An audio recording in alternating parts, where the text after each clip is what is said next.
The third technology that I have chosen to include for our 5 technologies assignment in Module 15 is Khan Academy. As you can see in the top, or up at the top, the address is www.khanacademy.org. This is a resource that I chose to include, again, because it is free, and it allows our students to study a specific content area as well as topics within that content area that are relevant to all of the GED areas that they will be tested on when they do get ready to take their test.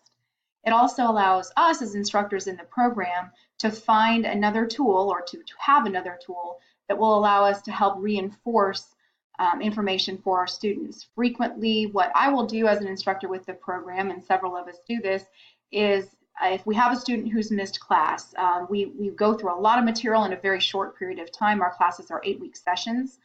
So if we have someone who misses a class, and if we're studying a certain concept that day that really needs to be scaffolded on, then I will either send them a Khan Academy video relevant to what we've done, post it on Facebook, our Facebook group as well, or I will meet with them individually. But this is a good tool that we can use that will kind of catch them up to speed with where they're at, so that they can just jump right into what we're doing when we get back to class and when they're able to attend again for the next session.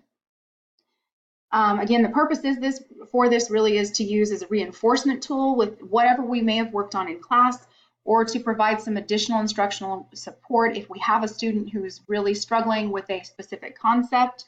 As an example I use is slope-intercept form.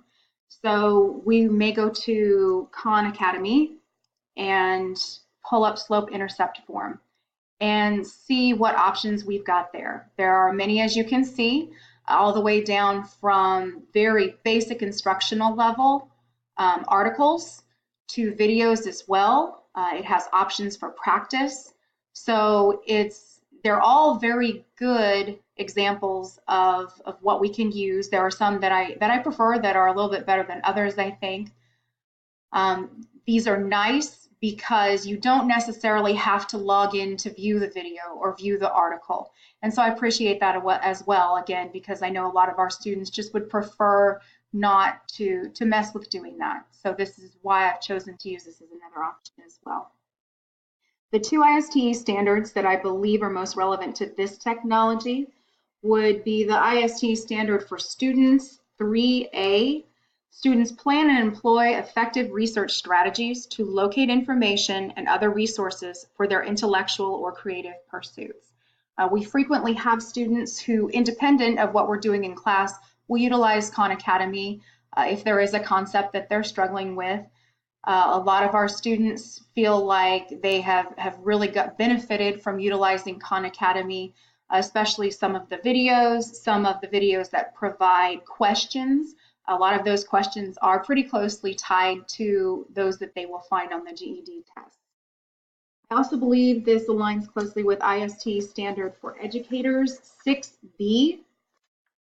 Educators manage the use of technology and student learning strategies in digital platforms, virtual environments, hands-on makerspaces, or in the field. The use of Khan Academy by all of the instructors in our program as an additional resource and tool is something that I think has helped all of us to have something else and is advantageous to use. It's something that we can also utilize in our own classes and kind of manage what information is shared with our kids and how that information is shared.